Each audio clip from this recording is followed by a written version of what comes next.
가정들의 생활 양식이 다른 가정들하고 좀 다를 때가 있고, 또 나라와 민족들의 어떤 생활 양식이 다른 민족들과 좀 다른 모습들을 띌 때가 참 많이 있는데, 우리 그리스도인들 또 그들의 가정들의 삶의 양식은 어떠해야 되는지, 오늘 예수 믿는 가정의 증거들이 무엇이어야 되는지를 오늘 본문을 통해서 좀 살펴보고자 합니다. 그래서 오늘 이제 아브라함에게 하나님께서 또 아브라함과 이스마엘과 장차 태어날 이삭과 또 그 집에 들어있는 모든 사람이 영원한 언약의 표징 안에 들어있는 그런 삶의 양식을 하나님께서 요구하시는 그 장면을 통해서 우리 예수 믿는 가정들의 또 하나님께서 어떤 삶의 양식을 바라는지, 그 증거를 원하시는지를 오늘 본문을 통해서 살펴보고자 하는 겁니다. 오늘 본문은 지난주 다뤘던 창세기 17장 9절 앞부분 내용과 연결이 되고 있습니다. 그래서 하나님께서 99세에 이제 자기 몸에서 나는 친자식에 대한 그 꿈을 포기하고 있는 아브라함에게 나타나셔가지고 다시 그 예전에 하셨던 약속과 언약을 다시 상기시켜주고, 아브라함이 그것을 믿고 엎드릴 때 하나님께서 오늘 이 본문에 명령을 하시는 장면이 있는데, 그럼 아브라함에게 하셨던 약속 크게 네 가지로 구별해 볼 수가 있는데, 하나는 이제 아브라함이라고 하지 않고 아브라함이라 한다. 그래서 여러 민족의 아버지로 그의 이름을 바꿔주시고, 또 이 본문과 연결돼서 오늘 저희들이 읽었던 본문 바로 뒷부분에 이제 그 아내인 사레도 열방 또 여러 민족의 어머니로 사라라고 하는 이름으로 바꿔주시는 장면과 이제 연결이 됩니다. 그것이 첫 번째 하나님께서 하셨던 약속이었고, 두 번째가 있다면 그것은 이제 아브라함을 번성케 하고 여러 민족과 열방이 아브라함을 통해서 태어날 것을 얘기하시면서 이삭의 실체를 이제 비로소 알려주시는 그 장면이 있었습니다. 세 번째가 있다면 이제 하나님께서 아브라함에게 주시고자 하는 약속과 축복이 아브라함 때에서 끝나는 것이 아니라 아브라함의 자손과 대대로 이어질 것이고, 하나님께서 아브라함의 하나님만이 아니라 아브라함의 후손 대대의 후손의 하나님이 될 것을 약속하시는 장면이 있었습니다. 그리고 마지막 네 번째는 지금 아브라함이 살고 있는 그 가나안 땅, 그것을 이제 영원한 기업으로 내 자손에게 영원히 물려주겠다는 말씀을 하셔서 우리에게 주시는 하나님의 나라를 우리가 영원한 유업으로 얻는 것에 대한 말씀까지도 해 주셨습니다. 자, 그래서 오늘 이런 약속들을 줄 때 아브라함이 엎드렸고, 또 하나님의 이 약속을 믿었을 때 하나님께서 나와 너 사이에 영원한 언약의 표징으로 한 가지 요구하시는 게 있습니다. 그게 바로 할례라는 것이었습니다. 그래서 이 할례는 언약의 표시로서 아브라함 집에 있는 모든 남자들이 받도록 하신 것이 바로 할례였습니다. 할례는 우리가 잘 아는 것처럼 남자의 생식기의 표피를 제거하는 것인데요. 그래서 오늘 본문에 있는 10절부터 13절 말씀을 제가 다시 한번 읽어드리면, 너희 중 남자는 다 할례를 받으라. 이것이 나와 너희와 너희 후손 사이에 지킬 내 언약이니라. 너희는 포피를 베어라. 이것이 나와 너희 사이의 언약의 표징이니라. 너희의 대대로 모든 남자는 집에서 난 자나 또는 너희 자손이 아니라 이방 사람에게서 돈으로 산 자를 막론하고 난 지 8일 만에 할례를 받을 것이라. 너희 집에서 난 자든지 너희 돈으로 산 자든지 할례를 받아야 하리니 이에 내 언약이 너희 살에 있어 영원한 언약이 되려니와.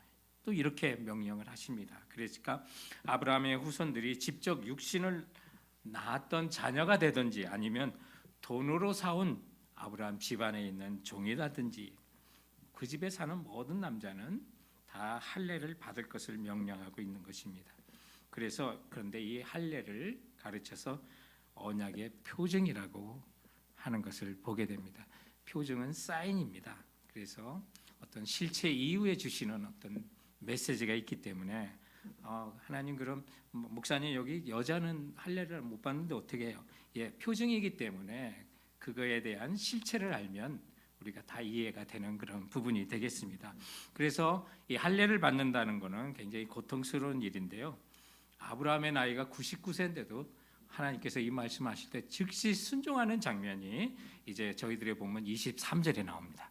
그래서 누가 할례를 받았을까요? 하나님 말씀 그대로. 이래서 23절을 읽어드리면 이에 아브라함이 하나님이 자기에게 말씀하신 대로 이날에 그 아들 이스마엘과 집에서 태어난 모든 자와 돈으로 산 모든 자 곧 아브라함의 집 사람 중 모든 남자를 데려다가 그 포피를 베었으니.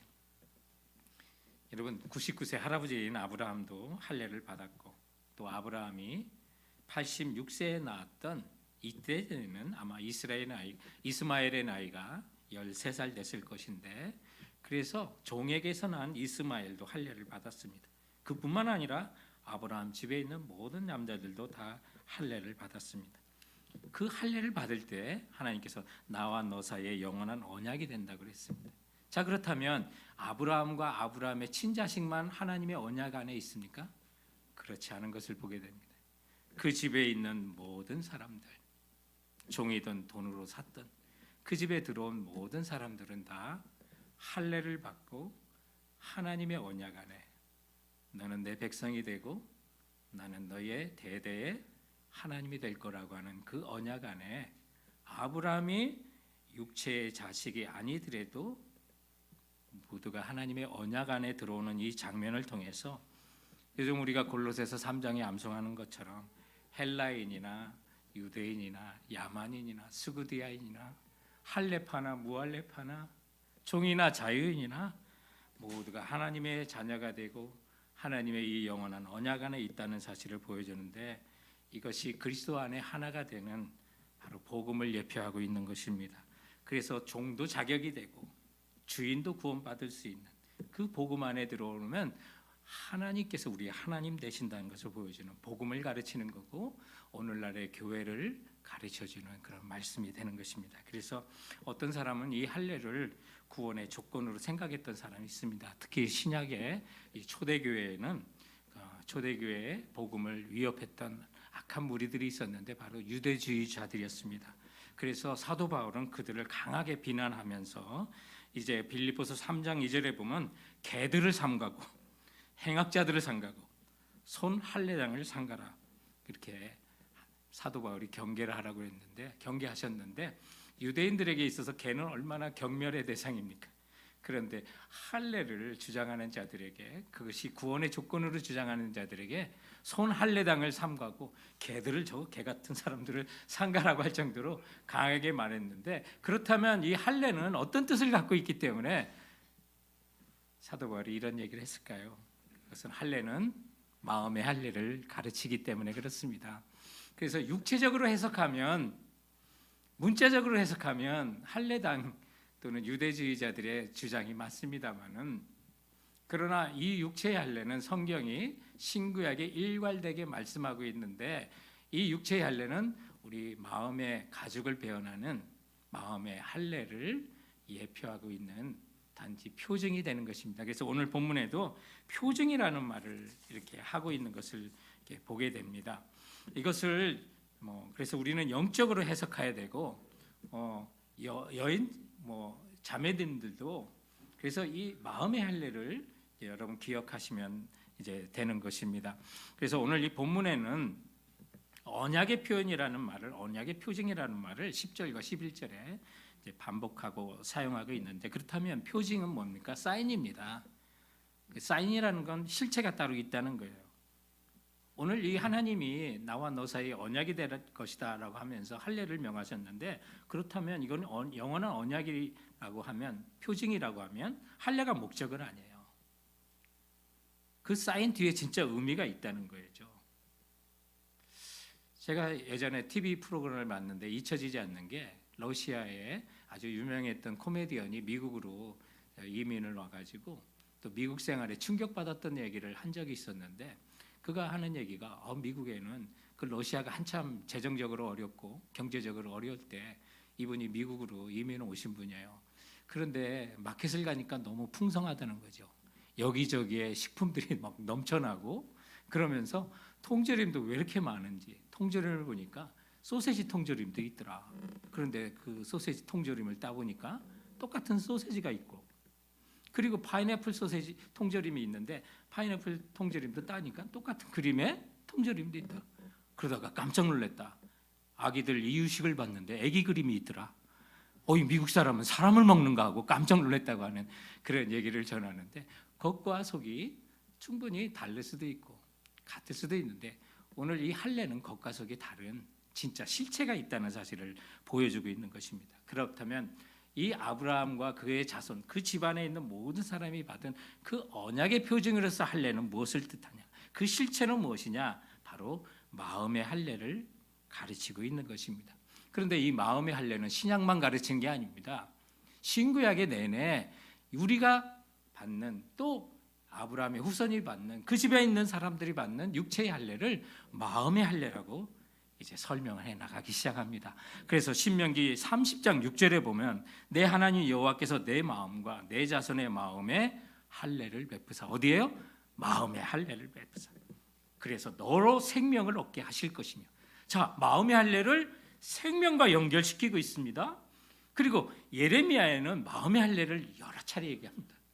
회개가 필요한 그 백성들에게 마음의 할례를 여러 차례 말씀하면서 예레미야 4장 4절에 보면 유다인과 예루살렘 거민들아, 너희는 스스로 할례를 행하여 너희 마음 가죽을 베고 나 여호와께 속하라고 말하고 있습니다.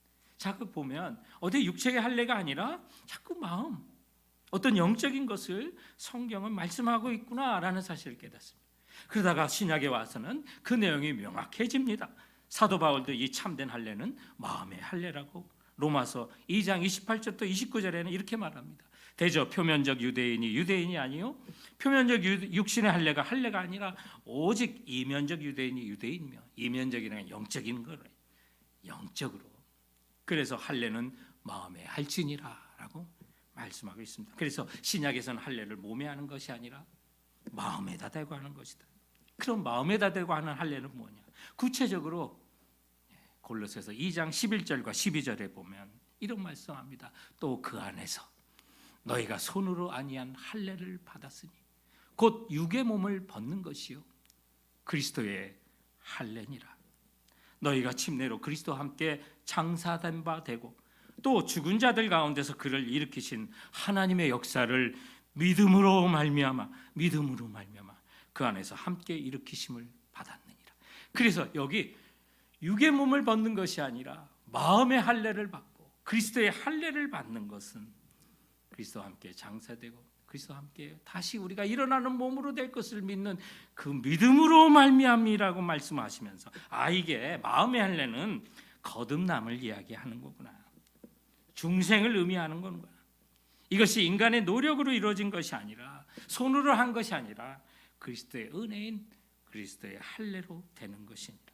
그래서 갈라디아서 5장 6절에 보면 그리스도 예수 안에서는 할례나 무할례가 효력이 없대, 사람으로서 역사하는 믿음뿐이니라. 그래서 여기 할례를 믿음으로 이제 승화시켜서 말씀하고 있고, 갈라디아서 6장 15절에 보면 할례나 무할례가 아무것도 아니로되 오직 새로 지으심을 받은 자뿐이니라 말씀하면서, 이 할례는 곧 믿음으로 말씀하시고 마음을 벗겨내는, 죄성을 벗어내는 것으로 말씀하셔서, 이것이 예수 믿고 구원은 믿음뿐만 아니라 그 위에 우리 육체의 표피를 벗어내는 이걸 통해서, 성도 여러분, 마음의 할례는 다시 말하면 또한 죄에서 떠난 세상과 구별된 삶으로 나가는 것을 의미하고 있는 것입니다. 그래서 마음의 할례는 육적인 몸을 벗는 것, 여기 육적인 몸은 죄성을 의미하는 것입니다.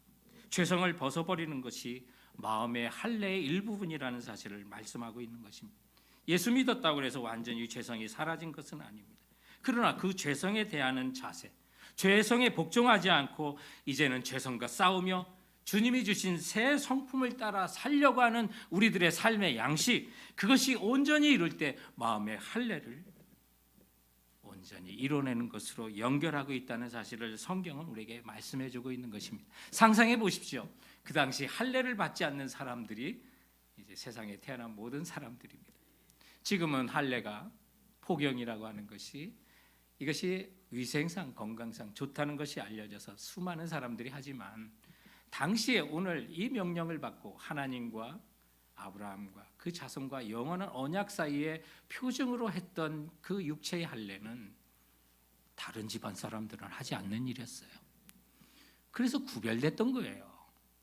아브라함과 그 집안에 들어온 사람들은 다 몸의 세상 사람과 다른 육체의 흔적을 저들은 알게 되는 거예요. 그래서 그 표적을 볼 때마다, 그 사실을 볼 때마다 하나님과 나와의 언약을 기억하게 되고, 나는 세상 사람이 아니라 세상에서 이 땅에 살지만 나는 하나님의 백성이구나, 나와 하나님 사이에 영원한 언약이 있구나 하는 사실을 기억하기 위해서 육체의 할례를 명하셨던 거예요.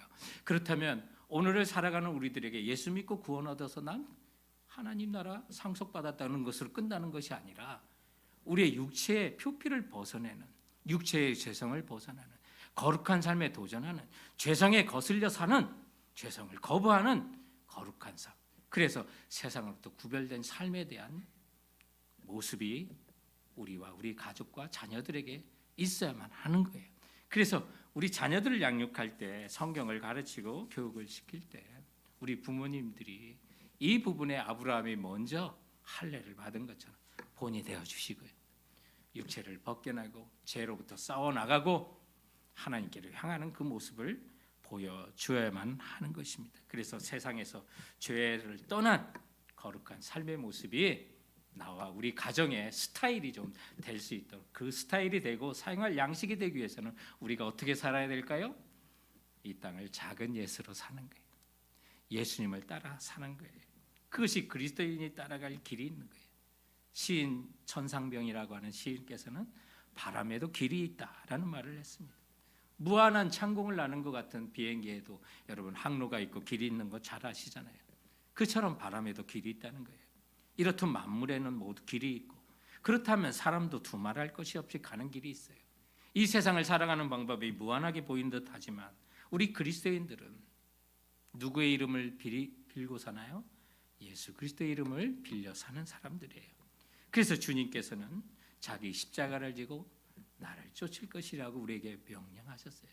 그러므로 우리가 이 땅을 살아가면서 우리의 삶의 모든 생활 양식은 예수님께서 2000년 전에 오셔서 우리에게 보여주신 그 생활 양식을 따라 살아 작은 예수로 사는 것이 이 땅에 마음의 할례를 받고 그리스도로 할례를 받고 살아가는 그리스도인들의 올바른 삶의 길이라는 사실을 기억하실 때, 당연히 그러면 세상과 구별된 다른 사람이 갖지 않는 생활 양식과 모습이 우리 성도들에게 있어야 될 줄로 믿습니다. 오늘 말씀에 보면 우리가 마음의 할례를 설명하기 전에 육체의 할례는 곧 그리스도의 할례라고 골로새서 2장 11절은 말씀하고 있습니다. 여러분, 하나님께서는 나와 너 사이의 영원한 언약의 표징이 된다고 하시면서 할례를 명하셨습니다. 그리고 아브라함과 그의 자손에, 그리고 그 집안에 있는 모든 사람, 돈으로 산 종이든 말든 모두 그 집안에 있으면 다 할례를 명하셨습니다. 그렇다면 아브라함과 그 집안에 있는 사람만 이 언약을 지킬까요? 나와 너 사이에 영원한 언약이 된다고 하셨는데, 그러면 하나님은 이 언약을 안 지킬까요? 그 비밀이 그리스도의 할례에 있습니다. 예수님께서 할례를 받으신다는 거예요. 물론 육체적으로 예수님도 난지 8일 만에 할례를 받으셨습니다. 그러나 영적으로 보면 하나님도 이 언약을 지키십니다. 할례라고 하는 건 몸에 피를 흘리는 것입니다. 우리를 구원하고 하나님과 우리 사이에 영원한 언약이 되기 위해서 하나님도 지키신 것이 있습니다. 그것은 독생자 예수 그리스도를 이 땅에 보내셔서 십자가에 그 육체가 찢어져 피를 흘리심으로 우리의 죄를 사여 주신 것입니다. 그래서 예수 그리스도가 나의 구주이시고, 나는 주님과 함께 내 옛사람은 장사되고 주님과 함께 부활의 몸으로 의로움에 살 것을 각오하는 사람들, 그 사실을 믿는 모든 자들에게 십자가는 하나님의 영원한 언약이 됩니다. 예수 그리스도는 영원한 언약이 된다는 사실을 믿으시기 바랍니다.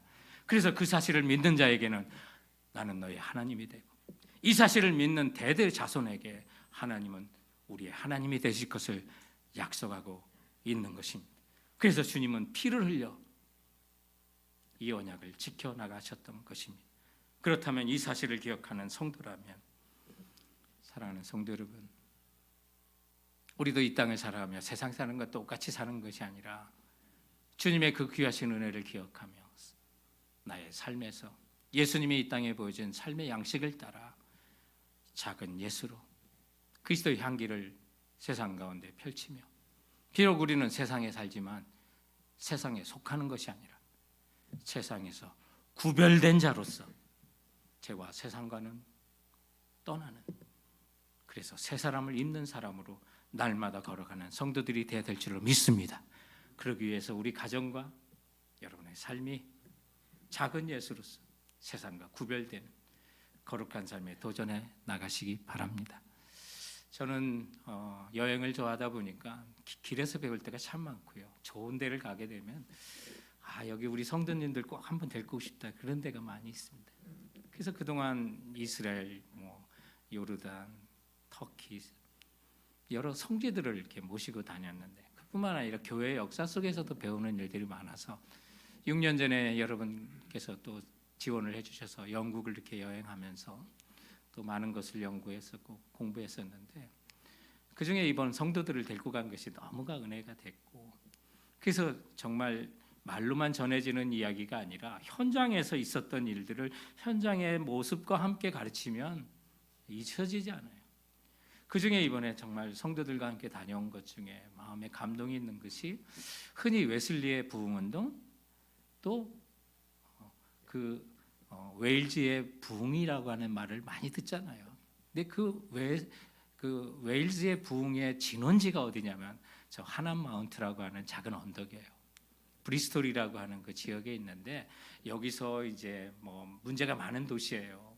가난한 자들이 많이 있고 도박이 많이 성행하고 알코올 중독자가 많았던 지역이라 조지 밀러 목사님이 거언도 여기서 이 도시에서 했던 거예요.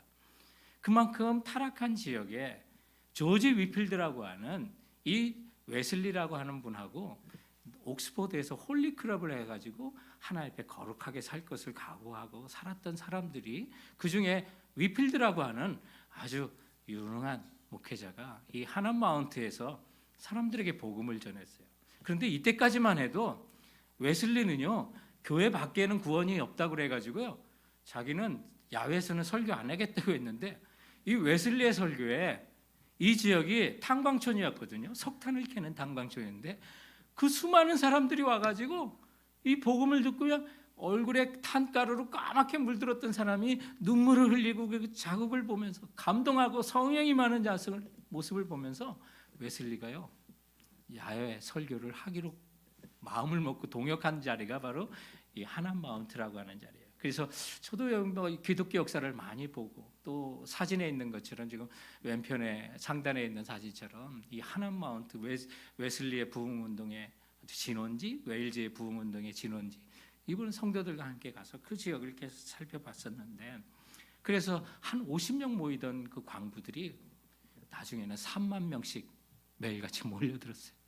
그것에 성령이 강하게 역사하시고, 말씀드린 것처럼 이 도시가 가난과 도박과 술주정뱅이로 가득 찬 난폭한 지역이었어요. 그런 청중들이 주님 앞에 나와 회개하고 그야말로 가슴을 벗겨내고 마음의 할례를 받고 주님 앞에 돌아오는 그 역사의 현장이 바로 이곳이었어요. 얼마나 그 광부들이 삶이 거칠었고 또 못된 사람이었냐면, 자기의 스트레스를 하소연하고 풀 데가 없어가지고 그 깊은 탄속 그 광산에서 석탄을 캐어 나올 때 그 마차를 끄는 것들이 다 낙이었어요. 그런데 이 가난하고 또 하층민들이다 보니까 자기의 스트레스를 하소연할 데가 없는 이 사람들이 온갖 책짓과 발길질과 욕설을 그 나귀들에게 하면서 풀었던 사람이에요. 그런데 이 위필드와 웨슬리의 부흥운동이 지나간 이후에는 저들이 말과 행동이 얼마나 얌전해졌는지 그 나귀에게까지 존댓말을 했대요. 그리고 그 지역의 도박장이 다 사라지고 술집이 문을 닫았고, 심지어 감리교인이라고 하면 이 당시에 담보 없이 은행에서 돈을 빌려줬어요. 그토록 그런 역사가 일어났던 이유가 뭘까요? 저들의 삶이 달랐던 거예요. 진실했던 거예요. 오늘날 교회 직분을 이야기하면 경계부터 하는 이런 시대가 된 건 너무 가슴 아픈 거예요. 사랑하는 성도 여러분, 주님께서 오늘 우리들에게 마음의 할례 받은 것을 다시 상기시켜 주십니다. 그리고 그 은혜가 그리스도의 할례로부터 예수 그리스도의 피를 흘리심으로, 그러므로 너의 마음의 가죽을 벗게, 죄성을 벗기고 옛사람을 벗어버리고 새 성품을 입기를 주님께서는 오늘 우리 모두에게 요구하시기를 믿으시기 바랍니다. 그래서 나와 내 가정이 세상과 구별된 거룩한 삶으로서 하나둘씩 죄로부터 벗어나 주님이 부르시는 새 성품으로 우리 모두가 달려갈 때 하나님이 기뻐하시는 가정이 이루어질 것을 믿고 나가시는 우리 성도들 되시고, 가정과 내 자신이 죄에 매여 사는 삶의 허망함을 제번 깨닫고 그리스도의 할례, 마음의 할례를 기억하며 세상과 분리되지는 않지만 세상 속에서 구별된 삶을 살아가는 우리 성도들과 여러분의 가정이 되시길 주님의 이름으로 축원드립니다. 기도하시겠습니다.